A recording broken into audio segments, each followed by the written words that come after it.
Capítulo 11. Prohibido autocastigarse. La suprema felicidad de la vida es saber que eres amado por ti mismo o, más exactamente, a pesar de ti mismo. Víctor Hugo. El autocuidado psicológico. Quizá, además de perder a tu pareja, hayas perdido algo de amor propio.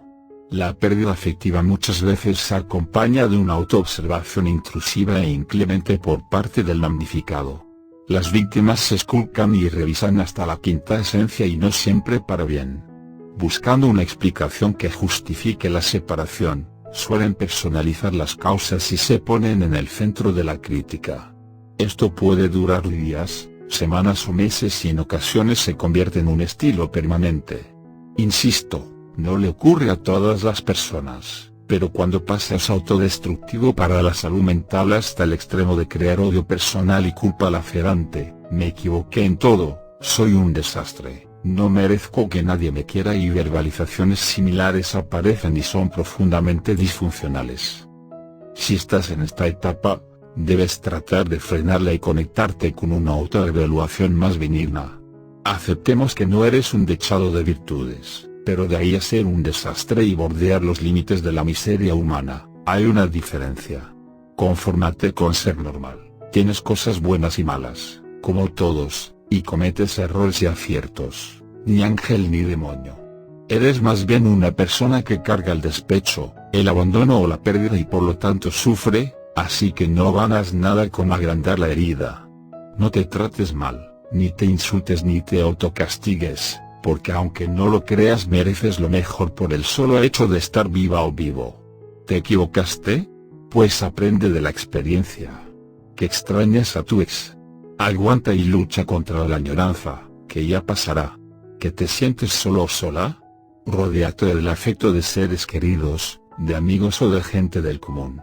No te laceres en nombre del amor o del desamor, no vale la pena. Además es posible que te arrepientas de hacerlo cuando la razón por fin marque un parón a tu acelerado corazón. Te pido que seas más benigna o benigno con tu persona. Agrégale una pizca de autocomplacencia a tu actitud autocrítica, que en el proceso de tu pérdida afectiva no haya ni vencedores ni vencidos. Las actitudes negativas que debes evitar para no lastimar a tu yo. Uno de los principales cambios que necesitas para salir del pozo en el que estás es la ayuda que puedas propiciarte a ti mismo o a ti misma. Cada vez que te castigas y te inculpas por lo que deberías haber dicho o hecho, te hundirás más en la depresión y en una sensación de apatía frente a la propia existencia. ¿Qué hacer? No dejarte llevar por el autocastigo psicológico en ninguna de sus formas, negarte a él por principio.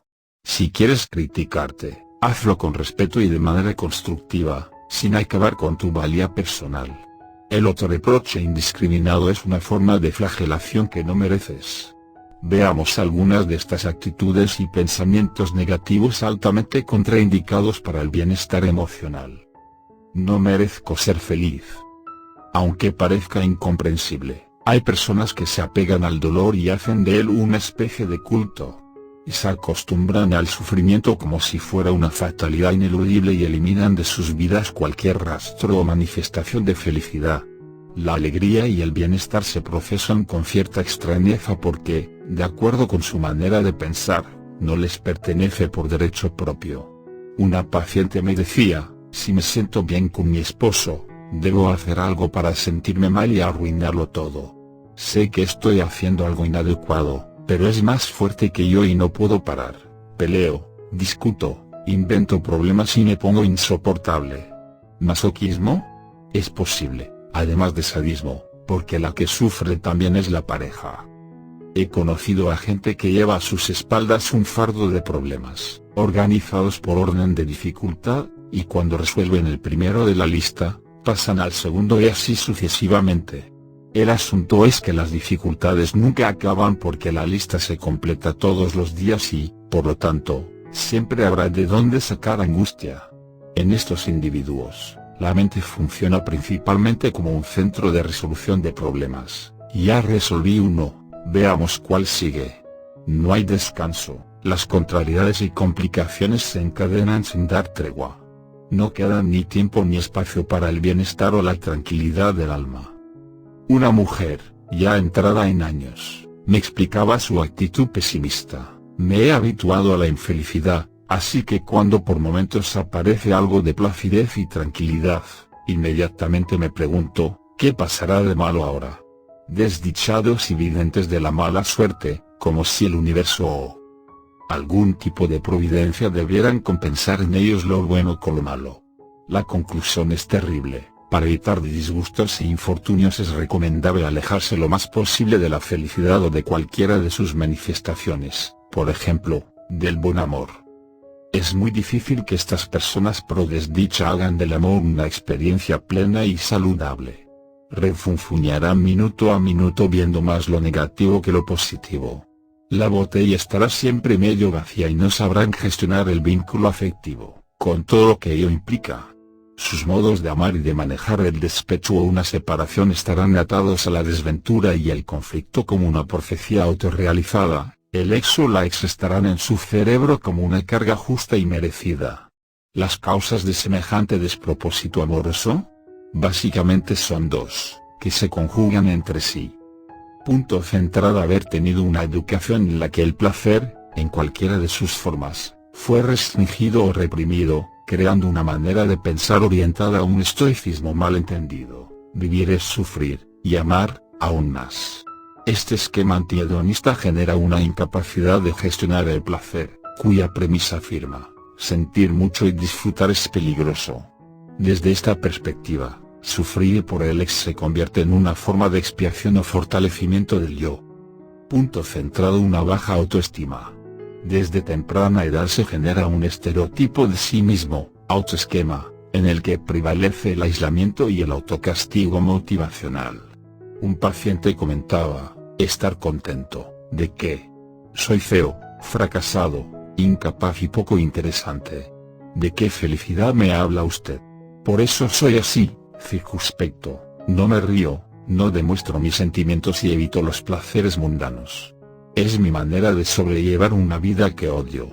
Cuando lo dejó la novia no se cansaba de decir, es comprensible, yo en su lugar hubiera hecho lo mismo.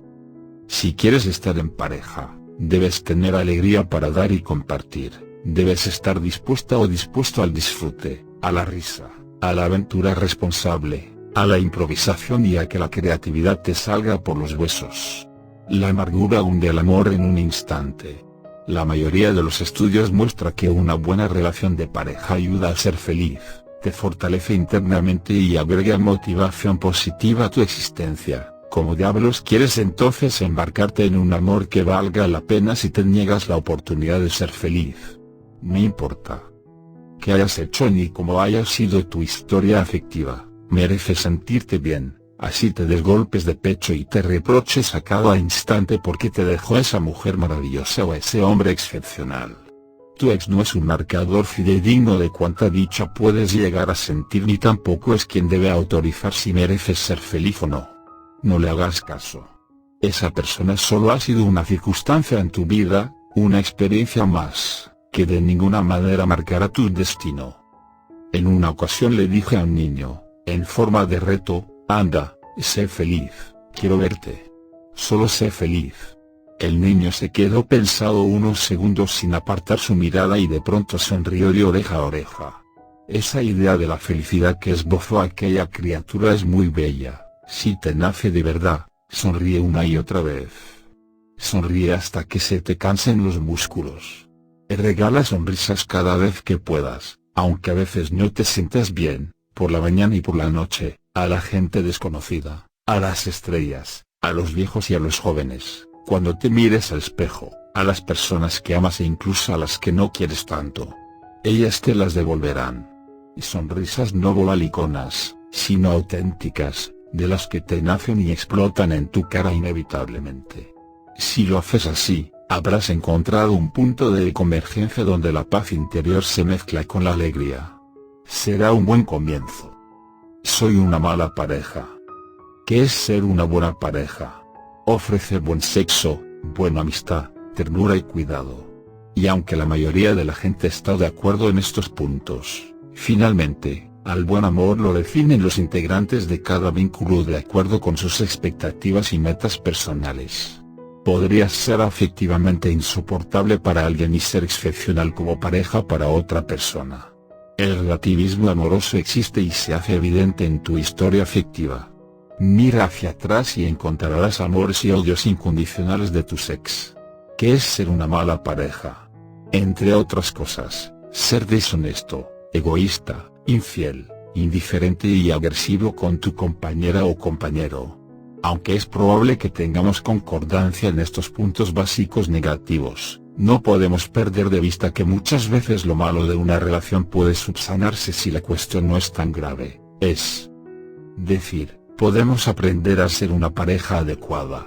Es imposible aprender a enamorarse a fuerza de voluntad y buenas intenciones, pero por el contrario, sí puedes aprender a convivir con quien amas de una manera pacífica y saludable.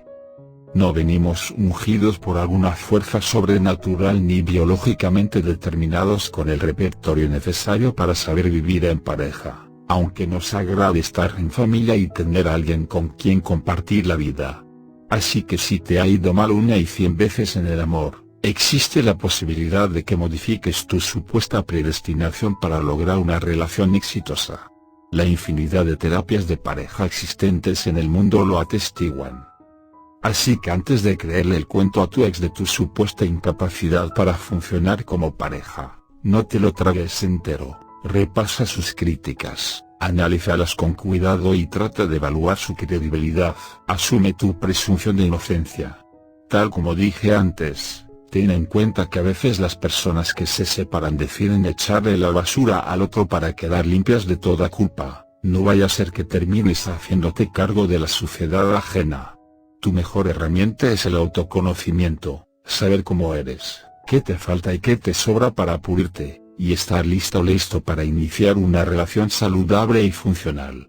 La sinceridad por delante, lo cual no significa que andes con un garrote invisible y te golpees, sino que te observes directamente y sin remilgos. Si alguien te preguntara, ¿eres una buena pareja? Podrías responder, depende de quién sea mi compañero o compañera. Una paciente, después de 2 años separada, me comentaba, mi primer marido me decía que era pésima en el sexo, que no me interesaba por sus cosas, que era aburrida y poco solidaria. Ahora, mi nueva pareja me dice que soy la mejor amante, que se siente contenido por mí y que soy la persona más fiable del mundo. Le aseguro, doctor, que seguí siendo la misma todo el tiempo. No cambié un ápice en la manera afectiva de relacionarme. Creo que en el amor cada quien ve lo que quiere ver. Y en gran parte es verdad, todo depende del cristal con que te mire tu media naranja. Tu misma conducta podría ser evaluada de manera distinta por una pareja u otra. Así que no tomes lo que te haya dicho tu ex como palabra de Dios. La idea de que uno es una mala pareja también puede provenir de individuos que han tenido varios fracasos afectivos o relaciones que les han hecho sufrir mucho. Una paciente se quejaba así de su historial afectivo: he tenido 3 relaciones y siempre me han dejado. Debo de tener algo horrible para que siempre suceda lo mismo. Supongo que se cansan de mí por algo. Un estudio detallado mostró que se consideraba a sí misma una mujer débil e insegura, y por tal razón se sentía atraída por hombres fuertes y poderosos que se hicieran cargo de ella. Esta forma de compensar sus déficits la llevaba a enredarse con sujetos bravucones y ególatras que la utilizaban y luego la hacían a un lado, paradójicamente, por considerarla débil. Solo logró mejorar sus relaciones cuando consiguió sentirse más segura de sí misma y pudo elegir a sus parejas sin buscar compensar nada. No era una mala pareja, era una mujer débil. No te rotules, por favor. Asimila esta máxima. Se aprende a ser pareja viviendo en pareja. Entrenamiento emocional. No te condenes diciendo, soy una mala pareja.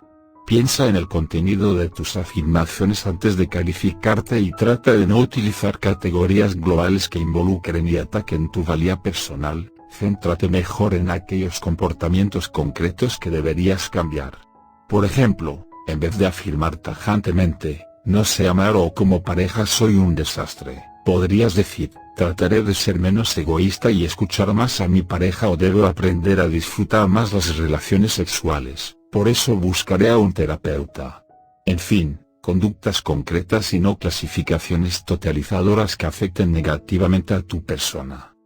No soy una persona normal, me separé. Una paciente llegó a mi consulta porque se sentía muy deprimida. Cuando comencé la anamnesis e indagué sobre sus datos personales, ocurrió un hecho relevante desde el punto de vista psicológico. Al querer saber su estado civil, se le subió el rubor a la cara, agachó la cabeza y dijo en voz baja, separada. Luego me miró a los ojos unos segundos y volvió a repetir, separada. Era evidente que se avergonzaba de su condición. Le pregunté por qué asumía esa actitud y me respondió, no soy una persona normal, me separé. Obviamente, esta creencia sobre su vida afectiva y sobre ella misma la bloqueaba social y emocionalmente.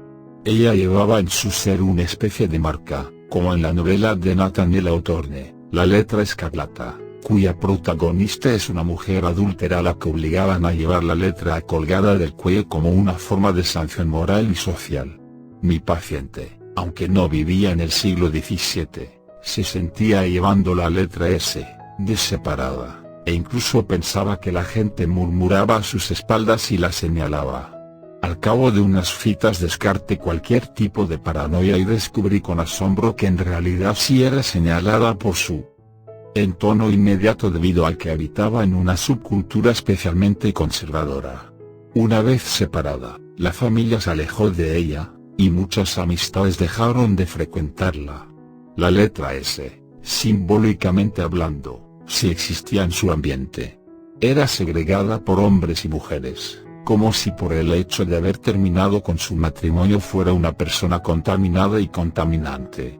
El exmarido había tenido un romance con la profesora de sus hijos y cuando ella le pidió que la dejara e intentarlo de nuevo, él le propuso que siguieran casados, manteniendo las apariencias, pero sin abandonar a su amante. Ella no aceptó ser partícipe ni cómplice de semejante enredo y le pidió que se fuera. Esa fue su culpa y su transgresión. Él no llevaba ninguna letra colgada ni asociada. Después de varios meses de terapia, mi paciente pudo salirse de dos vínculos enfermizos, su medio social y su ex, que después de un tiempo quiso volver y ella lo rechazó. Finalmente, se hizo cargo de sí misma y de sus hijos con entereza y valentía. Deberían haberla felicitado y colgarle la letra V de Victoria. Su tendencia autodestructiva se transformó en un esquema de autoaceptación, así la moral y las buenas costumbres dijeran lo contrario. Bajo cierto tipo de sanción y presión social, manifiesta o soterrada, mucha gente se siente distinta y segregada por haberse separado. Como yo veo las cosas, separarse a conciencia y responsablemente, habiendo sopesado los pros y los contras, es más un acto de inteligencia y madurez que una desgracia. Salvar una relación mala y disfuncional a cualquier precio, negociando la dignidad personal y tus principios, no tiene sentido, además de que es irresponsable para con uno mismo. No te dejes arrastrar por argumentos del medioevo. No te sientas mala o malo por actuar de manera coherente con lo que piensas y sientes. Eres libre para decidir sobre tu vida afectiva, eres el último juez de tus propias decisiones y comportamientos, le duela a quien le duela. Si no estás violando los derechos de nadie, incluyendo los tuyos, no te avergüences por intentar ser feliz. Capítulo 12. Inventa tu propio ritual de despedida. Poder decir adiós es crecer. Gustavo Cerati. La ceremonia del adiós. El duelo es una forma de despedida, de aceptación profunda de un adiós y la construcción de un nuevo significado de vida, un nuevo sentido donde la realidad manda sobre el deseo. No hay duelo saludable sin realismo duro y crudo. Y uno de los procesos que contribuyen significativamente a soltarse del individuo ausente son los rituales, los cuales podrían definirse como actos simbólicos a través de los cuales quedamos en paz con la persona que ya no está. En el caso del duelo afectivo, un ritual es una ceremonia, no para reafirmar el vínculo, como en el caso de una persona fallecida, sino para ratificar y procesar adecuadamente la disolución definitiva.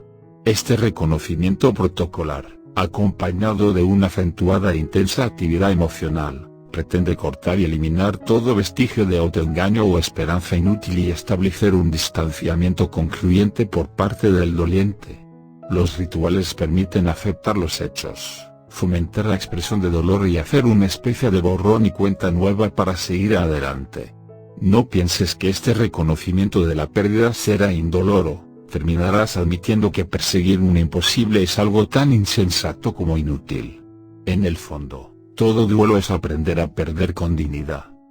El ritual que elijas para darle una nueva expresión a tu pérdida podrá ser público o privado, según te apetezca. Una paciente, que decidió cortar el sufrimiento que implicó esperar a su ex durante más de 2 años, llevó a cabo un entierro simbólico. Junto con sus 2 mejores amigas fueron a un parque y en un lugar descampado enterró una pequeña bolsa con las fotos y algunos objetos de su ex. Luego sembró un árbol sobre aquello. Sus amigas la abrazaron, todas lloraron, una meditó y la otra rezó junto a ella. Cuando en una cita me relató lo ocurrido, dijo: la verdad es que me liberé de él, de sus recuerdos, de un lastre. Lo que pensé al sembrar el árbol fue que de tanto dolor, de tanta angustia, quizá podría surgir algo bueno. Al rezar sentí a Dios muy cerca de mí. Un rito laico, pero profundamente espiritual. Recuerda, tú lo inventas, tú lo creas. En otro caso, un hombre hizo una especie de catarsis narrativa. Escribió una carta de varias decenas de hojas a la ex, luego la quemó a orillas del mar y esparció sus cenizas por la playa. En esos momentos litúrgicos, en la mente de la mayoría de los afectados sobreviene un pensamiento determinante para la salud mental: me cansé de sufrir, me cansé de ti o me cansé de esperar. Cansancio terapéutico, que nos remueve cada célula y nos pone en estado de alerta. Es el cuerpo en su sabiduría quien se revela al seguir sufriendo por alguien, y el ritual se convierte en un medio para que la transformación personal tenga lugar. Descubrimos a regañadientes que el mundo no es un lecho de rosas o, si lo es, comprendemos que hay más espinas que suaves pétalos. Se requiere una buena dosis de madurez para hacerle frente a la realidad de una pérdida, sea cual sea. Estar metido de cabeza en lo que es, ya no está, y no en lo que me gustaría que fuera, quizá vuelva a mí. Cuando tu ex desaparezca definitivamente de tu vida, comenzarás un nuevo periodo, un nuevo principio y un cambio de identidad. Ya no serás pareja de nadie, ni esposo, ni esposa, ni novio, ni novia, ni amante. Serás tú mismo o tú misma al desnudo y sin falsas esperanzas. Vademecum de rituales personalizados. Como dije antes, los rituales te ayudan a tomar conciencia de la realidad y a ubicarte en el aquí y el ahora de manera objetiva y sin ilusiones plañideras. Veamos algunos ejemplos de cómo la gente se inventa la manera de darle un punto final a su proceso de duelo creando cultos personalizados que, aunque formalmente sean distintos, tienen la misma meta: dar un cierre contundente y decisivo al vínculo. No intentes buscar la lógica, porque el trasfondo de estos actos es alegórico y particular. Lo que funciona para uno no necesariamente funciona para otros. Cartas y poesías sin destinatario. Un paciente escribió un libro de poesía sobre el dolor que sentía porque su esposa lo había dejado. Lo llamó Libro al Viento. Fueron unos 50 poemas, de los cuales no guardó copia ni duplicado. Durante 1 mes y medio, desde su balcón, lanzó un escrito cada día. Cada mañana, después de un café y un cigarrillo, dejaba caer unos versos desde el 8º piso donde vivía y, llorando, los veía descender desde lo alto, arrastrados por el viento. Según él, en esos momentos no pensaba en nada, solo eran pedazos de ella que se iban. Tras esta experiencia, el duelo se resolvió rápidamente. En otro caso, una paciente ya mayor, después de que su amante la dejara sin dar la menor explicación, decidió escribir una carta a mis futuros ex. Descargó hasta el último reducto de indignación que le quedaba y lo volcó en una especie de manifiesto. Imprimió 1222 copias, que eran los días que habían estado juntos, y salió a la calle a repartirlas, a la entrada del metro, cerca de su casa.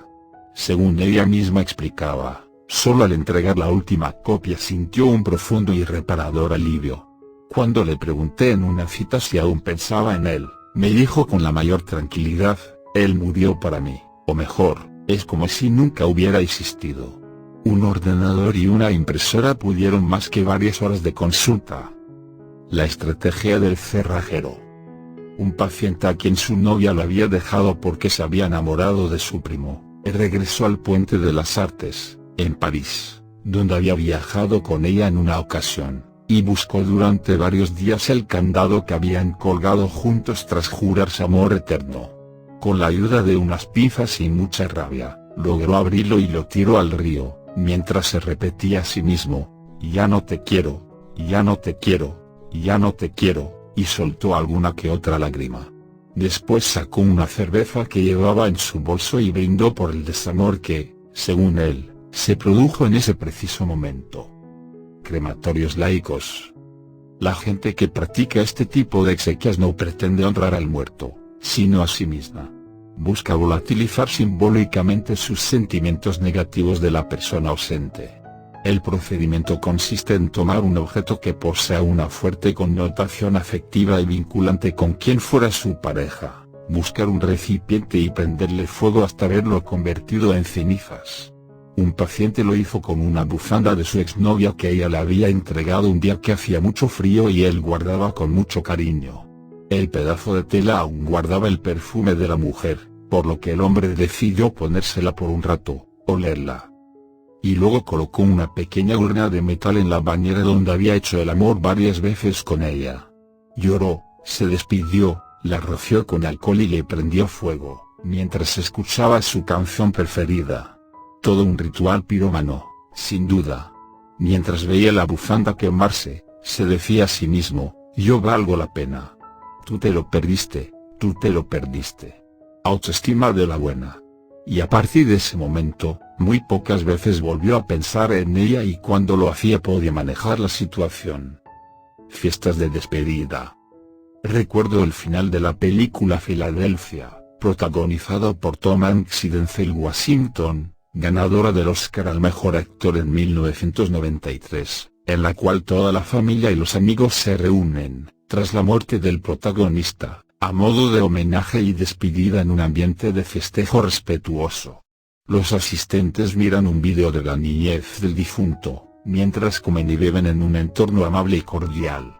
La posición de los familiares es tranquila: se fue en paz, era una gran persona. Donde haya ido, estará mejor. Esperanza saludable y alivio. ¿Es posible lograr algo similar en una ruptura afectiva? ¿Cabe la festividad?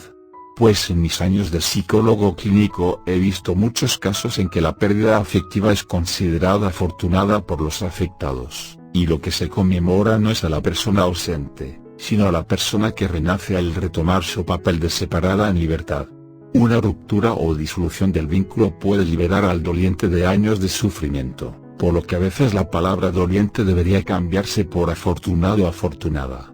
Una paciente tiró su casa por la ventana cuando su marido, un hombre muy difícil, infiel y agresivo, decidió irse con su amante. Ella tomó la decisión de hacer pública su alegría y organizó una celebración por todo lo alto y sin reservas. No lo hacía por venganza, sino para expresar la felicidad de poder retomar su vida. Colgó carteles con la expresión "soy libre", y cocinó todos los platos que a ella le gustaban y al ex no. Se compró un vestido muy corto color fucsia y no se puso sostén, cosa que nunca le había dejado hacer su pareja. Un antiluto atrevido y simpático, rodeado de amistades. Mi paciente se homenajeaba a sí misma, era un acto de amor propio y autorreconocimiento. ¿Por qué ella no había dado el paso antes? Por puro miedo a equivocarse y luego arrepentirse. El amor patológico no deja pensar. Las excusas que habían frenado su decisión eran las mismas que utilizan las personas esclavizadas e inseguras, que viven atrapadas en malas relaciones. Hay matrimonios peores. Él no es tan horrible, es el padre de mis hijos o me quedaré sola. Y en este último punto sus predicciones fallaron, porque a los 3 meses ya estaba con un amigo prometedor a bordo. A veces alguien debe tomar la decisión por uno, sobre todo cuando la cobardía arrecia. Festejar el fin de una mala relación es reafirmar la autonomía, es hacerla explícita, atrevida y abierta.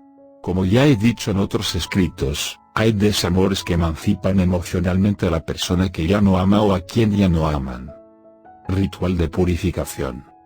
Un paciente, cansado y harto de sufrir por su ex, al cabo de 4 meses separado y sin esperanzas de reconciliación, decidió quitar de su apartamento hasta el último vestigio de la que fue su mujer. Sacó todas las cosas que le pertenecían a ella y se las mandó a su casa. No contento con eso, decidió desinfectar la casa de punta a punta. Con líquidos de limpieza, jabones, estropajos, limpiacristales, 2 empleadas del servicio y unos cuantos paquetes de incienso, comenzó lo que él mismo denominó un rito de purificación. Me dijo en una ocasión, no quedó nada, ni el menor indicio de ella. Cambié toallas, sábanas, edredones, cualquier cosa que ella hubiera tocado. No quedó nada. Con cada lugar que limpiaba era como si estuviera limpiando una parte de mi mente, como si lograra deshacerme hasta del último vestigio afectivo que aún quedaba en mi memoria. Después medité, puse música sacra, me vestí de blanco y me tiré al suelo. Todo estaba inmaculados. Fue extraordinario. A las pocas horas de su curioso acto de purificación, el dolor había cesado por completo. El rito de limpiarse del otro, quitarse de encima su carga, había dado resultado. Nunca más volvió a sufrir por la ex. Las inundaciones o implosiones emocionales. Quiero alertar sobre este punto. Algunas personas piensan que si se inundan de todo lo que despierta el dolor o la memoria del otro, música, fotos, olores, sabores, vídeos u objetos especiales, llegará un momento en que el organismo lo absorba o lo procese hasta desaparecer. Según mi experiencia, no recomiendo hacer esto si no estás dirigido por algún terapeuta con experiencia en las técnicas de inundación. Este procedimiento ha mostrado éxito en muchos casos, pero solo cuando está debidamente programado por profesionales altamente cualificados. De no ser así, el efecto de esta implosión puede generar exactamente lo contrario de lo que se busca y el paciente podría sensibilizarse, en vez de desensibilizarse, y quedar mucho peor. No necesitas activar la memoria emocional hasta que explote. Hay cientos de maneras de sacar a Alex de tu cabeza y de tu corazón sin correr riesgos inútiles. Rituales por internet, hechizos informáticos.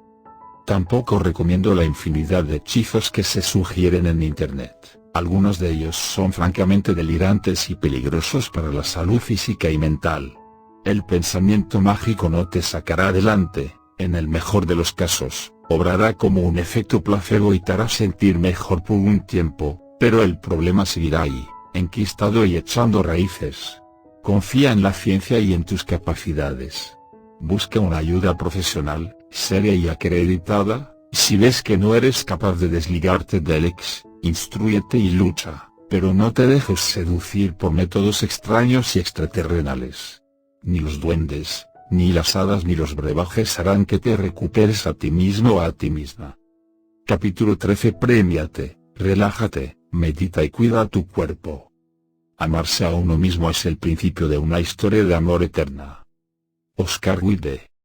Premiate descaradamente.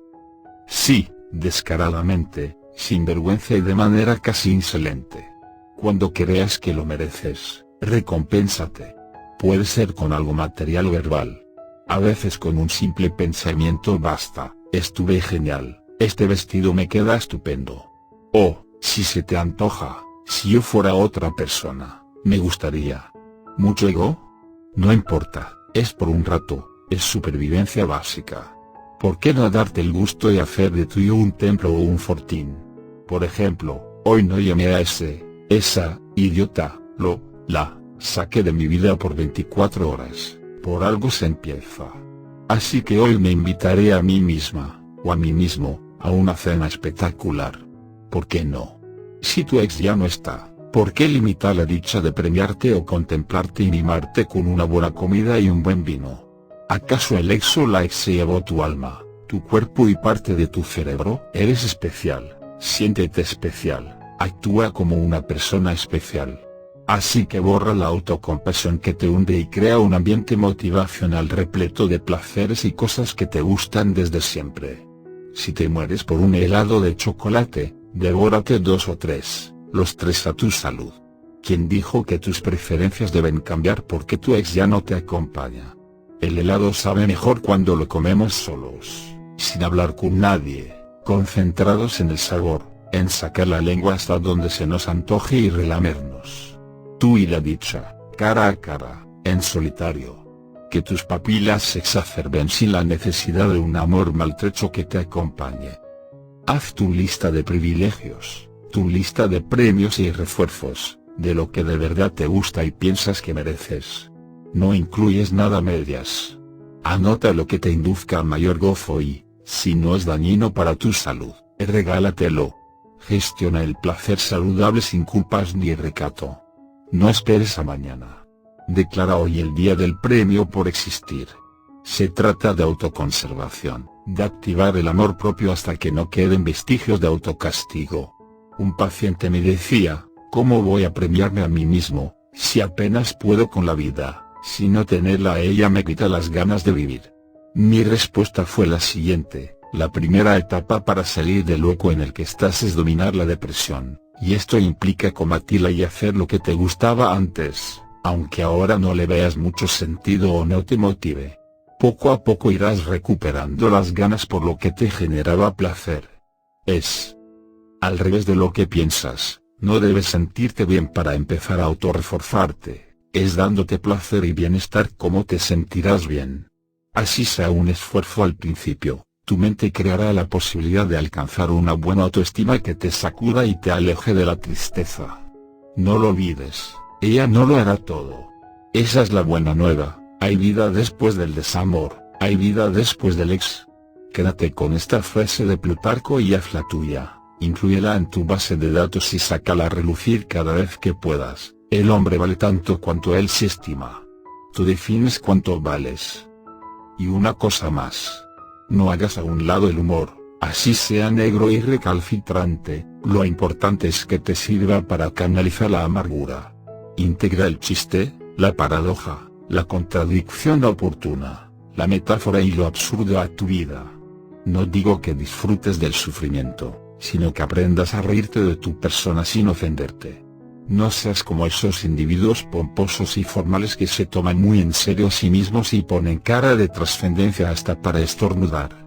Una frase anónima dice, cuando la vida te presente razones para llorar, demuéstrale que tienes millones de razones para reír. No hablo de optimismo irracional y desproporcionado, sino de ser capaz de captar el contrasentido y fomentar lo que es cómico o gracioso. Un budista le dijo a una de mis pacientes que en la otra vida tendría oportunidad de subsanar sus problemas con el ex. Mi paciente aterrorizada le respondió, Dios mío. ¿Usted quiere decir que me voy a encontrar otra vez con ese monstruo? Lo siento, prefiero pasarme al catolicismo. Si va a ser así, con una vida basta. Y soltó una carcajada a la cual se sumó el budista. El humor tiene 3 ventajas: levanta tu estado de ánimo, te distrae y te aleja de las personas tóxicas y amargadas, porque ellas no soportan el humor. Practicarlo es salud mental. Relájate o medita hasta donde seas capaz. La tensión y el estrés dañan tu organismo. Durante el duelo, la mente suele fluctuar entre el pasado, lo que hice mal, la culpa, y el futuro. ¿Volverá? ¿Seré capaz de hacer frente a la soledad?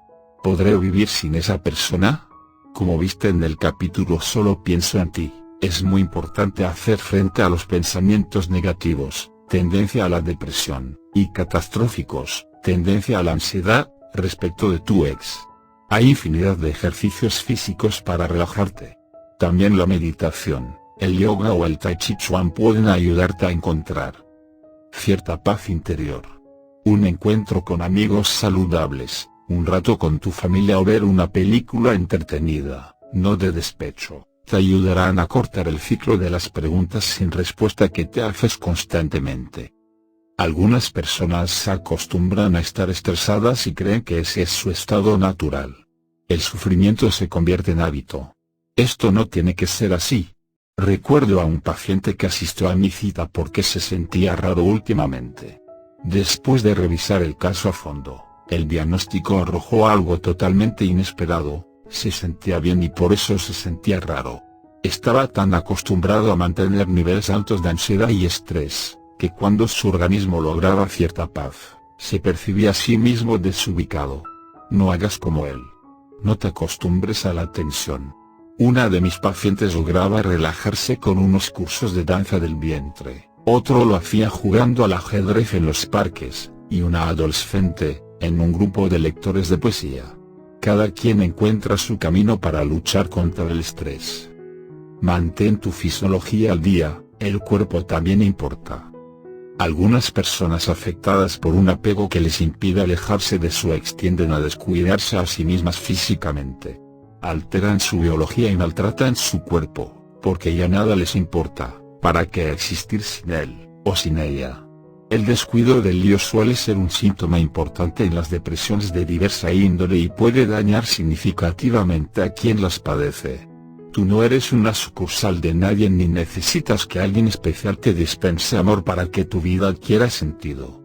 Alimentarte adecuadamente, dormir bien y asearte, entre otras formas de autocuidado, no solo te benefician corporalmente, sino también en lo psicológico. Fumar como una chimenea, probar drogas escapistas o atontarte con alcohol demorará tu proceso de aceptación. Tu mente no estará lúcida para ver lo que es y tomar decisiones acertadas. Una paciente decía: ¿para qué peinarme, bañarme o vestirme, si él no está? Le respondí: ¿por qué no se arregla para usted misma, para gustarse cuando se mire al espejo, para sentirse agradable ante sus propios ojos y no ante los ajenos? No lo entendió. En su cabeza solo cabía la posibilidad de ponerse guapa para el hombre que amaba. Él lo justificaba todo, incluso ser una piltrafa. A los 3 meses de separación, su figura había cambiado sustancialmente, se veía más vieja, con ojeras, había perdido 10 kilos y su color de piel era pálido. Cuando caminaba arrastraba los pies y la ropa que llevaba puesta le quedaba grande, estaba sucia y arrugada. Si el sufrimiento interior se manifiesta en forma de descuido personal, hay 2 consecuencias negativas que reafirmarán la idea de que uno es poco menos que un miserable y un ser despreciable, no querible. La primera ocurre cuando nos miramos al espejo y vemos que nuestra apariencia es una muestra clara de la decadencia en la que estamos. Cuando mi paciente se vio en un espejo de cuerpo entero, dijo: con razón se fue. De nada sirvió recordarle que ella antes de la separación tenía un aspecto mucho más agradable. La mente funciona en estos casos con una testarudez sostenida y lo que busca es comprobar cómo sea que uno es un asco. Puro autocastigo, flagelación afectiva. La segunda consecuencia, de tipo social, se revela en la retroalimentación de la gente. Si tu mirada, tu expresión facial y corporal, tu voz y tu apariencia en general son lamentables, la gente te tratará con lástima: pobre, qué mal está, y se relacionarán contigo desde el pesar y confirmarás para tus adentros que eres digno o digna de lástima. Un paciente concluyó tras ver cómo lo trataban sus amigos: es casi natural que se haya desenamorado, nadie quiere a un despojo de ser humano. Otra vez lamenté tratando de autoagredirse. Si no comes, te desnutres y, además de la angustia, deberás lidiar con una enfermedad. Lo mismo pasa si no duermes y si dejas tus rutinas diarias para encerrarte a lamentar tu vida. Si te afeas o descuidas tu figura, te sentirás desagradable por fuera y por dentro. ¿Qué quieres comprobar? ¿Que no mereces ser amada o amado? Intentas aporrear tu autoestima aún más, destruir tu autoimagen, eliminar tu yo, reducir tu humanidad a la mínima expresión. ¿Y para qué? Si tu ex no está, te queda algo maravilloso que nadie te puede arrebatar: tu persona. Y si él o ella no están, estás tú, tu vida, tus sueños, tu potencial, tu humanidad. La clave es cómo sigue: si no te gustas, no le gustarás a nadie; si no te amas, nadie te amará de verdad; si no te respetas, no te respetarán. Ese es el juego: irradias lo que eres y afectas positivo o negativamente a lo que te rodea. Tienes el don de crear un ambiente repleto de bienestar o un nicho depresivo a tu alrededor. Empieza por lo más básico, no agaches la cabeza, no te desprecies, engalana tu existencia, embellece tu ser. Capítulo 14. Toma el control de tu vida y reinvéntate. La vida no consiste en encontrarte a ti mismo, la vida consiste en crearte a ti mismo. George Bernard Shaw. Construye un nuevo proyecto de vida personal. Hay momentos en la vida en que debemos entrar en un estado revolucionario, es decir, propiciar un cambio radical de aquellas estructuras y paradigmas cognitivos que bloquean la mente, y renovar nuestra visión del mundo y las creencias centrales que nos habían caracterizado hasta el momento. Como si un pescado saltara de una pequeña pecera al mar inmenso, ese es el impacto de un cambio radical. Se trata de una transformación en la que reacomodamos nuestro ser porque percibimos muy profundamente que la realidad en la cual estábamos dejó de ser la misma. Si lo que está a tu alrededor se modifica y tú sigues igual, te acabas, te quedas rezagado de la existencia. Perseguirás tu propia sombra o la de tu ex. En esta fase de recuperación sentirás que tu ex te interesa cada vez menos. La desvinculación empezará a gestarse. ¿En qué concentrar tu energía? En vivir intensamente y existir hasta las últimas consecuencias. Harás una lectura actualizada del día a día, tomarás el control, revisarás las viejas metas y construirás otras nuevas. Examinarás tus antiguos objetivos a fondo y tirarás muchos a la basura. Y en este proceso de cambio y recambio es posible que descubras algo que siempre había estado en ti y tenías abandonado, la libertad emocional. Una libertad nueva y, para muchos, desconocida. Comprenderás que no es imperioso que alguien te susurre cosas bellas al oído y que puedes ser feliz sin esa persona. Empezarás a soltarte de las cadenas que te ataban a tu ex. Para empezar tu proyecto de vida hazte dos preguntas esenciales. ¿Qué quiero hacer con mi vida? ¿Y qué es lo que realmente me agrada? ¿Has pensado tan poco en ti que debe resultarte difícil responder con naturalidad? Una paciente me decía, doctor, usted me pregunta qué quiero y cuáles son mis metas. Realmente nunca he pensado en ello. Todos mis pensamientos eran para él.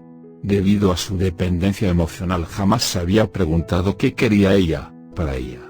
No digo que haya que olvidarse de quienes te rodean, sino que no te olvides de ti.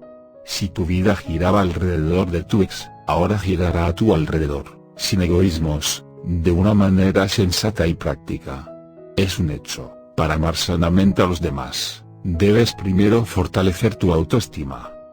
¿Qué quieres hacer con tu vida? ¿Quieres estudiar? ¿Dedicarte a algún trabajo en especial? ¿Qué es lo que pagarías por hacer? Yo sé que no siempre es posible volcarse de lleno y de manera inmediata en la vocación más sentida, sin embargo, es vital que tomes conciencia de tus deseos más íntimos y que orientes el rumbo adecuadamente. Por ejemplo, si de joven querías aprender a tocar un instrumento y ahora no tienes tiempo debido a tu trabajo, no lo deseches. Hazlo en tu tiempo libre, aprovecha cada segundo para aprender lo que siempre quisiste. Métete esto en la cabeza. Nunca es tarde. ¿Prefieres una actividad social, espiritual, comunitaria? ¿Amaste siempre la lectura? ¿Quieres montar un negocio? ¿Aprender a cocinar platos exóticos? Lo que sea. Ahora que tu mente vuelve a pertenecerte, como suelen decir, el cielo es el límite. Construye un plan guiado por el corazón, sin olvidar la razón. No necesitas tener una pareja para abrirte paso en la vida. Tómate un respiro y define un espacio de yo conmigo, donde no quepa tu ex. Una transformación profunda ya se está gestando en ti.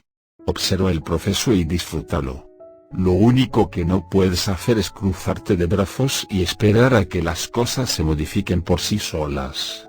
Repito, tu existencia ha dado un giro de 180 grados. Cada día serás más independiente. Sacúdete y confróntate. Sal a luchar por tu felicidad. Recupera las viejas pasiones e inventa otras.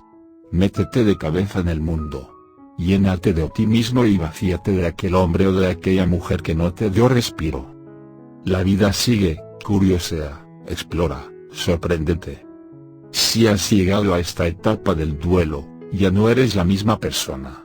Algo le hará cosquillas a tu ser, Algo te empujará a destapar tus sentidos y motivaciones, la curiosidad. La mayoría de las personas, tras alejarse de su ex y orar lo que no está escrito, sienten un fuerte impulso por intentar recuperar el tiempo perdido. Un querer saborear y disfrutar cada momento de la existencia. Como aquel pez que descubre el mar, saltarás de la depresión y la tristeza, al mundo sibarita de los placeres que tenías olvidados. Es verdad que algunas heridas todavía estarán cicatrizándose. También habrá tropiezos, recuerdos inoportunos, pero serán cada vez menos incómodos y dolorosos. Cada vez que te veas tambalear, apóyate en el autorrespeto y en la dignidad que siguen firmes. No lo dudes, curiosea, explora, investiga. No me refiero a que te revuelques obsesiva y locamente en experiencias de una noche. Hablo de otro tipo de aventuras, por ahora no afectivas, que te permitan entrar en contacto con el mundo y las personas de manera amigable y pacífica. Aleja cualquier tipo de violencia física o psicológica, ni odios ni venganzas. Decir que la vida sigue significa que entrarás a formar parte de cada experiencia y suceso que valga la pena. Y para hacerlo no necesitas que nadie te lleve de la mano. No empieces con resquemores y exigencias tontas. Por ejemplo, si un amigo o una amiga te invita a la ópera, pues no digas que no te gusta la ópera, si nunca has ido a una. Ensaya o dale otra oportunidad al tenor y a la soprano. Prueba comidas nuevas, peinados arriesgados, colores distintos en tu ropa, en tu maquillaje, en el decorado de tu casa. No les hagas pataletas a las oportunidades de tener un pleno contacto con la realidad. Eso sí, trata de adoptar un modo reposado ante el sexo opuesto, es decir, no estés imaginando ser la pareja de cada chica o chico que se te cruce por el camino, al menos por un tiempo, hasta que estés más fuerte. Tampoco cargues esa cara de soledad típica de los despechados a cada lugar que vas. Antes la vida pasaba por tu lado y ni te dabas cuenta, hoy estás tratando de sacarle el jugo a cada estímulo que te roza, sin necesidad de compañía. Estás desarrollando tu capacidad de ponerte a prueba, de atreverte a vivir sin bastones afectivos. Invítate a salir un día cualquiera. Mándate un mensaje y trata de seducirte. Pide una reserva en el mejor restaurante de la ciudad. Vístete con elegancia, ponte el mejor perfume y ve a tu cita. Siéntate a la mesa con la frente en alto y una sonrisa. Pide vino, elige un buen plato. Hazlo un sábado a la noche para dejar claro que no necesitas una pareja para darte un gusto. Contémplate. Tómate tu tiempo. Degusta cada bocado, cada sorbo. Ignora las miradas de los comensales. Algunas serán de admiración por tu valentía y otras de pesar porque no tiene con quién ir. Piensa que estás ahí porque te da la gana y que si tuvieras pareja, así fuera la mejor del mundo, harías lo mismo de vez en cuando. ¿Por qué no? Quizá antes no ibas ni siquiera a un fin sin él o sin ella.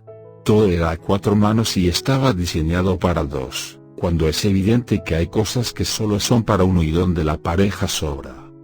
Crecimiento postraumático. Podrás pensar que soy demasiado optimista y que no es tan fácil salir del atolladero afectivo. Sin embargo, las investigaciones muestran que tras una pérdida, muchas personas crecen y desarrollan su potencial, en vez de ir cuesta abajo. Aprenden a conectarse con sus emociones e incrementan su autoconocimiento. No digo que no duela, lo que trato de explicarte es que pese al sufrimiento y lo que pasaste, el saldo puede ser positivo. Tu filosofía de vida y tu visión del mundo no serán las mismas. Muchas víctimas de una pérdida, al cabo de un tiempo, atestiguan un mayor sentimiento de gratitud con lo que las rodea, más seguridad en sí mismas y una sustancial mejoría en las relaciones interpersonales. Esto no es magia, es crecimiento en estado puro. Lo he visto durante años en muchos de mis pacientes que pasan de una situación traumática a una mejoría que va más allá del funcionamiento previo. Tal mejoría no se reduce a una mera supervivencia o a la capacidad de aguantar los golpes. El trauma produce un salto cualitativo y los ubica en un nivel mayor del que se encontraban antes de la situación negativa. Se convierten en mejores personas. Repito, no todo es color de rosa, Lo negativo convive con lo positivo hasta que lo último gana la batalla. Notarás el crecimiento en cada uno de los siguientes ejes: en tu persona, en los demás y en tu filosofía de vida. Cada quien define el ritmo y la manera de avanzar. Lo importante es que seas consciente de que la situación traumática puede llegar a fortalecer, paradójicamente, tu yo. En tu persona habrá un cambio de percepción de quién eres en sentido positivo, te mirarás con otros ojos. No habrá victimización. Serás más consciente de tu persona, más resistente y valiente. Te querrás más a ti mismo o a ti misma y harás un pacto amistoso con la soledad. Verás cómo, aunque tus neuronas y circuitos cerebrales te empujan al recuerdo de tu ex, tu mente será cada día más poderosa y no se dejará seducir por lo que fue. Habrás creado algo extraordinario: resiliencia afectiva. 2 pensamientos claves fortalecerán tu autodeterminación: puedo estar sin ti y la felicidad depende de mí, está en mis manos y no en las tuyas. Que este principio quede grabado en cada célula de tu cuerpo: no necesitas al ex para realizarte como persona. No te imaginas la cantidad de mujeres y hombres que descubren al cabo de un tiempo que su expareja era un verdadero estorbo para el desarrollo de su potencial humano. En los demás, tus relaciones interpersonales serán más dignas. Si antes eras una persona que decía que sí a todos, la asertividad hará maravillas y serás capaz de decir no cuando creas que algo no es justo o atenta contra tus derechos y principios. Piensa cuántas veces le dijiste sí, queriendo decirle no a tu ex. Ya no te llevarán como una oveja al matadero por miedo al que dirán. La autonomía irá creciendo mientras se afloja la dependencia. Ya no querrás relaciones tóxicas ni vínculos en los que te manipulan por una absurda necesidad de aprobación, así el amor te empuje irracionalmente. No buscarás a la gente porque te sientes solo o sola, sino porque te nace, sin apegos ni actitudes compensatorias. Podrás discriminar entre relaciones sanas y enfermizas, y no entrarás en el juego de la dominancia/sumisión. Y algo más, notarás que la gente te respeta. Harás a un lado la paranoia y la desconfianza porque tus niveles de autoeficacia habrán crecido sustancialmente. Tu vida laboral, familiar y social será más relajada, honesta y sincera. No es el paraíso, ni una utopía emocional. Es lo normal en personas saludables que no se han doblegado a un amor enfermizo y dependiente. En tu filosofía de vida, tus prioridades cambiarán. Habrá una reestructuración de tus valores y del significado de muchas cosas que creías inamovibles. Serás más flexible. Las preguntas básicas existenciales sobre la muerte, el sentido de la existencia, los porqués sobre el sufrimiento o el futuro, entre otras, estarán a la orden del día. Hacer a un lado al ex producirá en ti una visión del mundo más provechosa y coherente. Repasarás cada convicción y cada punto de vista para que aflore un nuevo esquema constructivo, uno que te empuje hacia arriba. Tu vida espiritual cobrará más fuerza y muchas virtudes olvidadas saldrán a flote. Querrás observar o contemplar el mundo y no solo participar de él. Estos cambios en tu filosofía de vida no te ocurrirán por obra y gracia de un milagro, sino porque, en términos de procesamiento de la información, habrás formateado gran parte de tu mente. La sensación será la de volver a nacer. Una cosa tendrás clara y te servirá de guía: nadie, y menos tu ex, podrá detener tu crecimiento interior. El perdón como liberación personal. La persona que fue tu pareja puede generarte muchos sentimientos encontrados: resentimiento, compasión, amor, odio, tristeza y decepción, entre otros. A veces, la maraña se hace indescifrable y difícil de identificar. Sin embargo, si prestas atención, sabrás discriminar cuál es más molesta. Una paciente me decía: lo que nunca le perdonaré a ese idiota es que no fue capaz de amarme. Le respondí que el amor no era una obligación y se ofuscó. En su mente había un principio irracional e infantil de reciprocidad emocional: si yo te amo, tú debes amarme. Y si no lo haces, eres una persona mala. Me apresuré a explicarle que si bien el ex tenía el derecho a no amarla, también tenía la obligación ética de ser sincero y mantenerla informada, cosa que no había hecho. Ella se sentía engañada porque el hombre había desempeñado el papel perfecto del esposo que la amaba, mientras que por dentro avanzaba el desamor. No dijo nada, no intentó nada. La separación fue dolorosa y ella albergaba un gran rencor, el cual había generalizado y le impedía relacionarse con otras personas del sexo opuesto. Solo pudo recuperarse cuando logró perdonar al ex, es decir, quitarse el enquistamiento del rencor que no la dejaba vivir. Comprendió que no la merece quien la lastima y rompió la cadena de lo que podría haber sido y no fue que la ataba al pasado. El resentimiento es una carga difícil de llevar porque ocupa mucho espacio mental y se alimenta de los recuerdos. O sea, si no le haces frente, hace metástasis. Además, te lleva a un aislamiento emocional defensivo y, en consecuencia, bloquea la posibilidad de establecer vínculos afectivos estables y tranquilos. Es como una espina clavada en el cerebro. Si quieres sacarte a tu ex de encima y mandarlo lejos, con serenidad y sensatez, de algún modo debes llegar al perdón, que no es olvido, ni humillación ni justificación, sino recordar sin dolor. Ten en cuenta que el acto de perdonar no llega de pronto, es una decisión y requiere un proceso previo. Aunque no estoy de acuerdo con la venganza como estrategia de represalia, alguna vez leí que la mejor manera de vengarse del ex es ser feliz. Cambiaría la palabra vengarse por desapegarse, diría, la mejor manera de desapegarse del ex es ser feliz. No me cabe duda. Intenta crear un espacio motivacional de placer y satisfacción que te haga sentir cada vez mejor, sin llevar a cuestas emociones destructivas.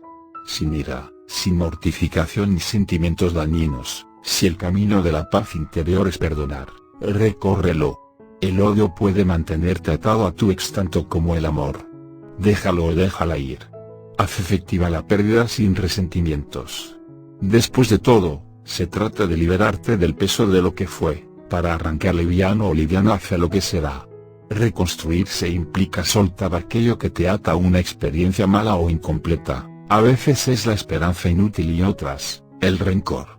Para vencer la primera existe el realismo cognitivo, tal como viste a lo largo del texto, ver las cosas como son, y para hacerle frente al resentimiento existe el perdón.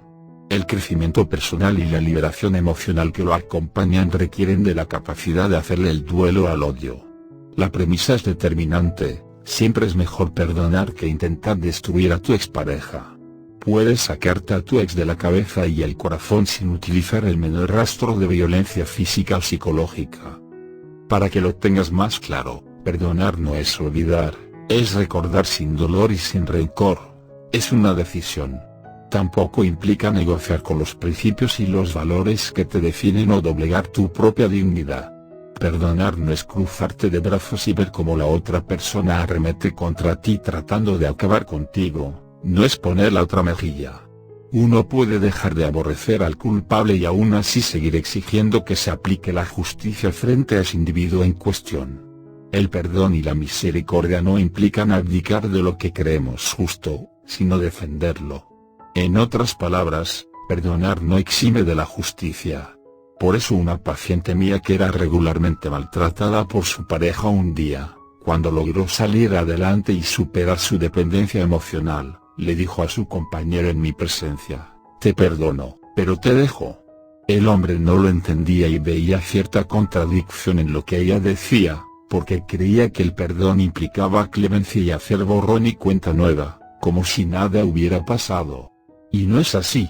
El mensaje es conciso y contundente: no hay rencor en mí, pero vete.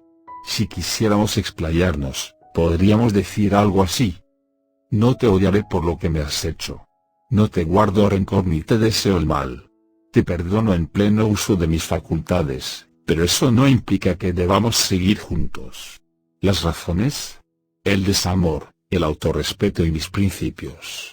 Tanto castigo y tanta humillación me alejaron afectivamente de ti. He decidido no amar a mi verdugo. Perdonarte no es olvidar, es limpiar mi alma y mi mente del rencor. Te deseo lo mejor, pero no quiero que estés en mi vida un momento más. Y adiós. Algunos caminos para alcanzar el perdón.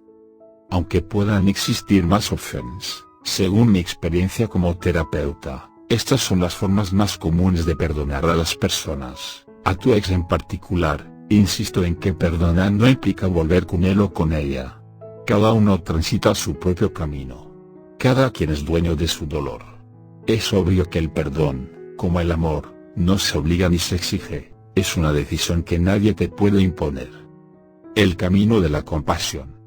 Compartir el dolor no es perdonar, pero a veces, al ver sufrir al infractor e involucrarse en su dolor, el perdón empieza a gestarse, el corazón se ablanda y la empatía se dispara. De pronto, la mente empieza a dar un giro, tu dolor me duele. A mi modo de ver, la compasión prepara el camino para dar el salto hacia el perdón.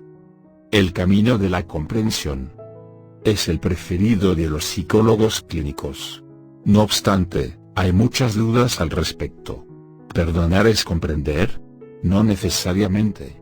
Ante una agresión, puedo buscar razones y atenuantes, y pese a todo sentir odio por quien me infligió el daño. El filósofo Jankelevich afirmaba que además del conocimiento se necesita un impulso agregado, una energía suplementaria, para que el perdón tenga lugar. De tanto machacar, de tanto ponerse en los zapatos del otro, hay ocasiones en que el perdón asoma como una bendición o un alivio más o menos comprensible. Comprender y explicar las causas que llevaron a tu pareja a amargarte la vida no significa que la justifiques.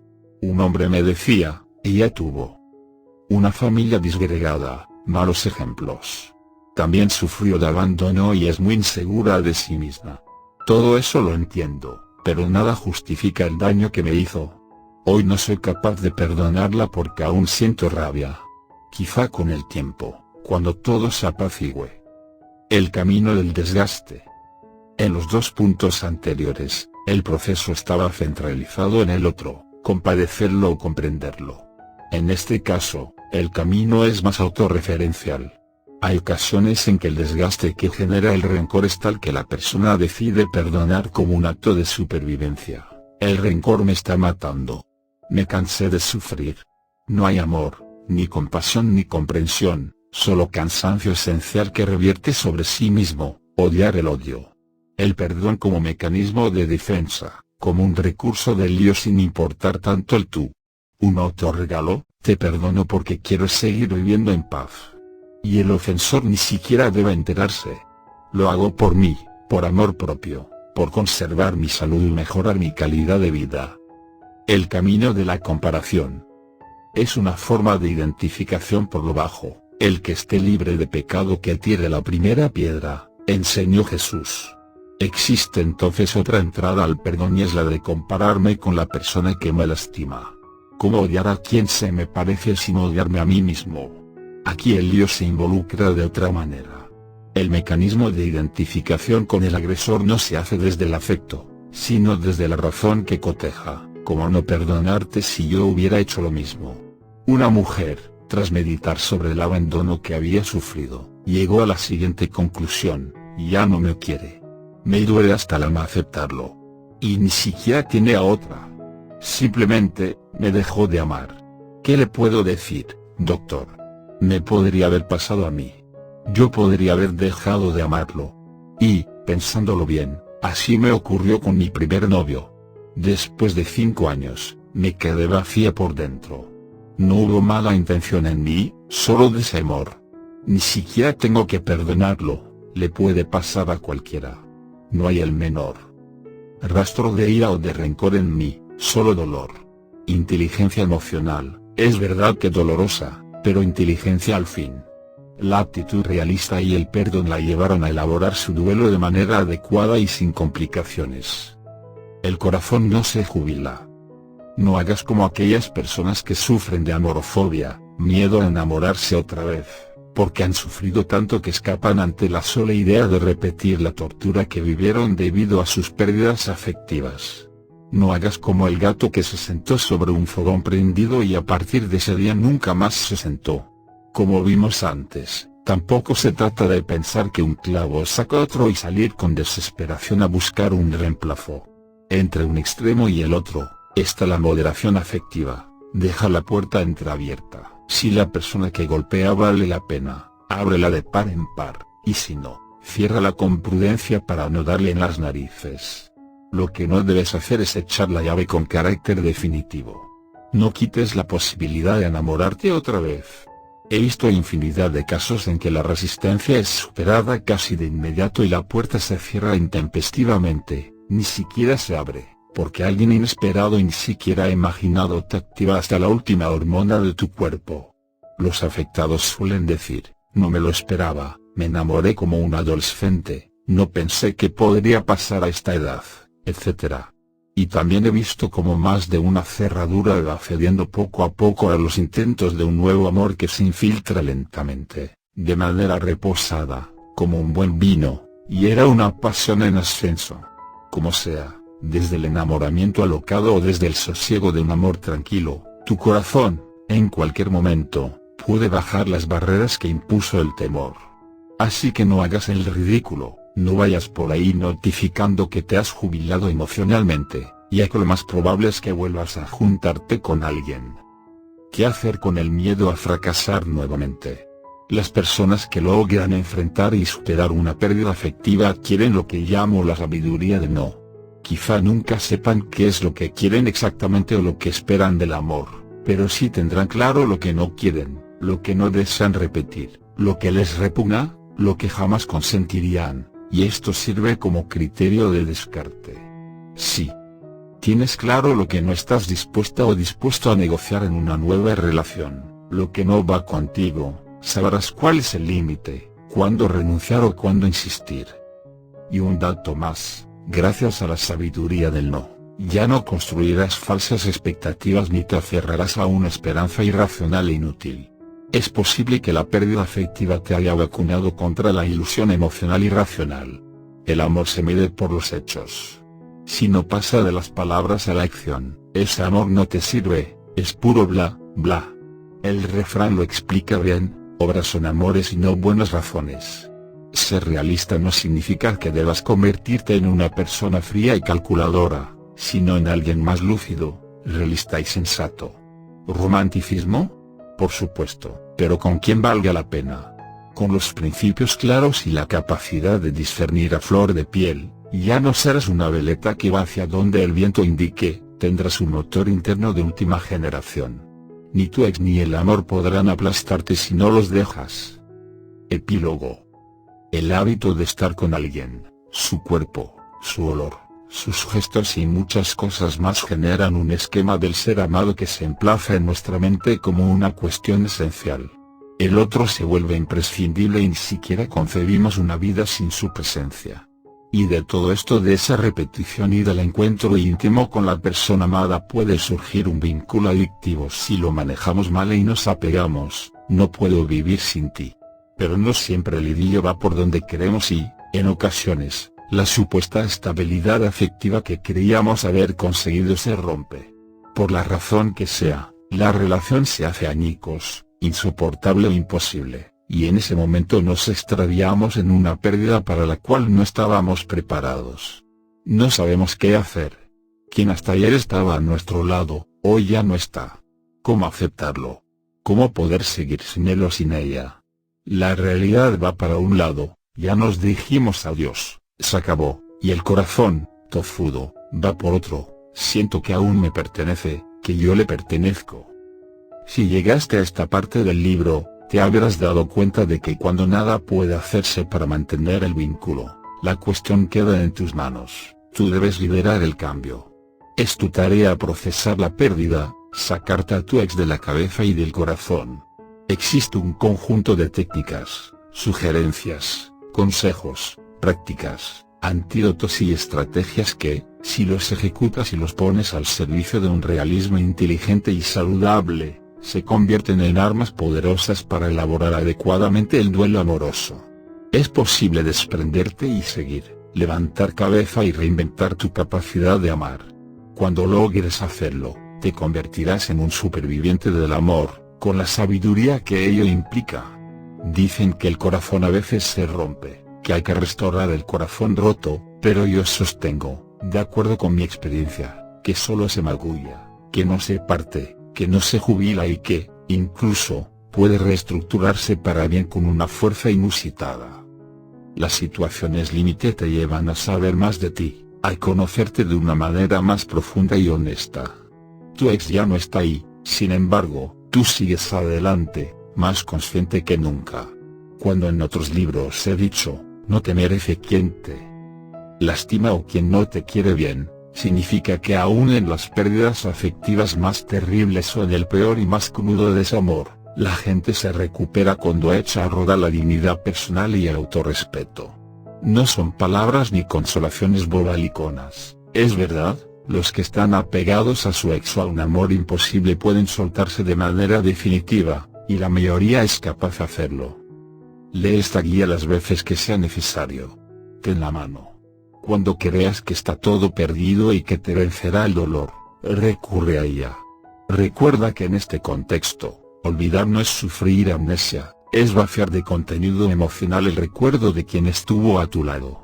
Sin odios, sin rencores, incluso con un afecto positivo, cuando la historia de la relación lo permite, pero sin la necesidad y la angustia de querer poseer otra vez a la persona que ya no está. Si dejas de mirar atrás, descubrirás que delante de ti te espera un mundo lleno de posibilidades, un crecimiento que te llevará a desarrollar hasta la última de tus potencialidades. Serás libre, afectivamente libre. Bienvenida o bienvenido a tu nueva vida.